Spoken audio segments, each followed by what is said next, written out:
है यह कानून पूरे देश में लागू है और इस कानून के तहत जो है यानी आदर्श किराया कानून जो है, इंग्लिश में बोलते हैं मॉडर्न जो है यहाँ पर टेनेंसी एक्ट। तो मॉडल टेनेंसी एक्ट, आदर्श किराया कानून जो है ये पूरे देश में लागू है। आखिर जो इसका ज़रूरत है, क्यों ज़रूरत पड़ गया ऐसा कानून जो है लाने का, ठीक है, क्या आपके जो क्षेत्र हैं वहाँ पर ये कानून लागू है? आपके पास देखें थोड़ी सी भी प्रॉपर्टी है तो आपके लिए ये सबसे महत्वपूर्ण है। ये जो नियम है, ये कानून है, ये अगर आपके पास कहीं भी कोई मकान है, कहीं भी कोई ज़मीन है या कहीं भी कोई घर है, प्रॉपर्टी आपके पास है तो आपके लिए ये कानून है। देखें आज जो है एक तरह से बहुत सारे ऐसे मकान हैं, ठीक है, बहुत सारे ऐसे मकान हैं कि उसमें जो है मकान का जो मालिक है उसमें रह नहीं रहा है। रह कौन रहा है? तो वो अब खाली है। अब कहीं एक ही जगह रह सकता व्यक्ति।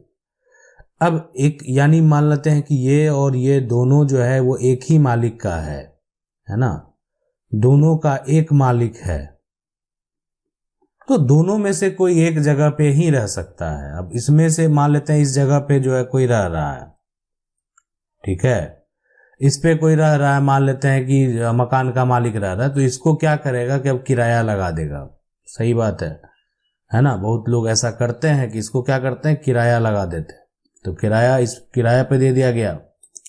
बहुत लोगों के पास क्या है, जमीन है ना, अपनी जमीन है, और वो क्या करते हैं खेती करने के लिए जमीन पर जो है ना, खेती करने के लिए किसी दूसरे को दे देते हैं कि ठीक है आप जो है ना, आप खेती कीजिए, फसल जो है उस पर उगाइए, और उसमें से जो भी शेयर होता है तय होता है उस हिसाब से। लेकिन यहाँ पर जो कानून है, ये जो कानून है आदर्श किराया कानून, देखें बहुत सारे लोग हैं और लोगों के बीच में जो है, जो संपत्ति के मालिक हैं, प्रॉपर्टी के मालिक हैं, और जो किराएदार है, उसके बीच में विवाद के चलते जो है ये कानून लाया गया। मतलब क्या होता है कि वो एक तरह मकान ले लिया और किराया देने में लोग कतराने लगते हैं कि हम किराया नहीं देंगे, अभी मेरे पास पैसा नहीं है। अब सोच रहे रह रहे हैं, इतना आसानी से हटा तो नहीं देगा, ये पैसा जो है वो नहीं दे रहे हैं। मकान को क्या किए, किराए पे ले लिए, और ये जो है पूरा घर मान लेते हैं कोई बिजनेस करने के लिए, इसको जो है ना किराए पर आप किसी को दे दिए, किराए पर दे दिए। लेकिन अगर ऐसा कोई करता है, कोई भी अगर मान लेते हैं रेंट पर आपकी प्रॉपर्टी को लेता है, तो आपके पास भी तो कानूनी अधिकार होने चाहिए। अब इतनी आबादी है, करोड़ों की आबादी है, क्या विवाद हो गया तो उसके लिए कानून तो होना चाहिए। उसी के लिए ये कानून जो है आया। और इस कानून में अगर बात करें तो ये जो कानून है ये कहता है कि अगर जो कोई भी आप मान लेते हैं कि मकान को या कोई भी फ्लैट को किराए पे लेते हैं, मान लेते हैं आपने किराए पे लिया, तो अगर आप किराए पर लेते हैं तो आपको जो है मतलब सिक्योरिटी के तौर पे ना 2 महीने का, है ना, 2 महीने का जो है किराया जो है वो यहाँ पर हो सकता है कि वो ले सकता है। जो संपत्ति का मालिक है वो आपसे 2 महीने तक का डिमांड जो है वो कर सकता है ना। और मान लेते हैं कुछ ऐसा कंडीशन में जो मैक्सिमम अगर जो है, अगर नॉन रेजिडेंशियल आप कोई बिजनेस कर रहे हैं, रोजगार कर रहे हैं, तो वो किराया जो है वो 6 महीने का हो सकता है। तो ये कंडीशन जो एग्रीमेंट तैयार होता है, जो रेंट का एग्रीमेंट बनाया जाता है ना, बिना रेंट एग्रीमेंट के तो आपको देना ही नहीं है ना। रेंट एग्रीमेंट बेहद जरूरी है, और रेंट एग्रीमेंट पे जो है ना पूरा शर्त लिखा होना चाहिए। आप पहले पढ़िए उसको। अगर आप अपने मकान प्रॉपर्टी को दे रहे हैं या ले रहे हैं, जो भी ले भी रहे हैं, कोई भी आप किराए पे ले रहे हैं, किसी का घर ले रहे हैं, बाद में मान लेते हैं आपको वो उलझा देगा तो फिर समस्या उत्पन्न हो सकता। इसीलिए आप जो है रेंट एग्रीमेंट को पूरी तरीके से पढ़ें, है ना। अब एक यहाँ पर सवाल ये होता है कि ठीक है आप अगर मान लेते हैं किराया नहीं देते, कोई भी ले लिया, रेंट एग्रीमेंट पे सारा कुछ लिखा, एक तरह से लिख दिया गया, और फिर भी वो जाके पैसा देता ही नहीं है, मकान तो किराए पे ले लिया और पैसा नहीं दे रहा, तो क्या करेंगे इसके लिए? ठीक है, तो मकान मालिक जो है ना, मकान मालिक अगर मान लेते हैं को 2 महीने तक का अगर किराया नहीं मिला ना, तो किराया वो दोगुना कर सकता है। वो चाहे तो वो अगर मकान मालिक है ना, तो वो आपको दोगुना किराया जो है ना वो कर सकता है। दोगुना कर दिया, अब तो आपका किराया डबल हो गया। नहीं पैसा दे रहे हैं, दोगुना किराया लगेगा, नहीं तो खाली कर दीजिए पैसा देकर, है ना। तो अगर कोई खाली करने को फिर भी तैयार नहीं है तो फिर 2 महीने बाद उसको 4 गुना कर देगा। आप कहेंगे ऐसे कैसे कर देगा? ऐसा कानूनी तरीके से, है ना। उस एग्रीमेंट अगर आप लिए हैं और आपके पास रेंट का मान लेते हैं स्लिप नहीं है कि आपने रेंट दिया, या आप ऑनलाइन ट्रांजैक्शन कर रहे हैं, तो वो ट्रांजैक्शन आप शो नहीं करते। हाँ, आप कहेंगे हम तो कैश पैसा दे रहे हैं, कैश दे रहे हैं, देखें उसका भी आप एक स्लिप ले लें कि आपने दिया है पैसा, प्रूफ होना चाहिए आपके पास। भविष्य में मान लेते हैं कोई समस्या उत्पन्न हुआ तो। नहीं, समस्या उत्पन्न बहुत लोगों के साथ नहीं भी होता है। कैश पेमेंट कर रहे हैं, मकान मालिक जो है ले रहे हैं, लेकिन वो भी उसका जो है एक तरह से कोई भी ब्यौरा जो है वो मेंशन नहीं करते हैं।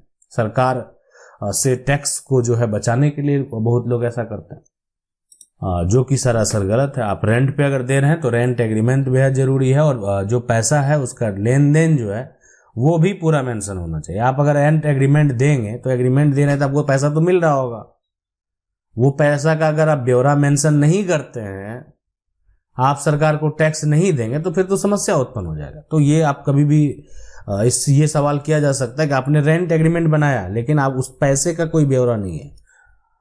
अब यहां पर सवाल लेकिन उठता है ना कि ये एक हो गया कि मकान खाली अगर नहीं करेगा तो किराया 4 गुना, यानी आपसे जो है ना कानूनी तौर पे आपको नोटिस भेजा जा सकता है। और नोटिस इसलिए कि रेंट एग्रीमेंट बना हुआ है ना, तो ये आपको मैसेज में मेल या जो है आपके घर पे जो है आके भी ये जानकारी दिया जा सकता है कि आपके ऊपर जो है ये यहाँ पर ये आरोप लगाए गए हैं, है ना।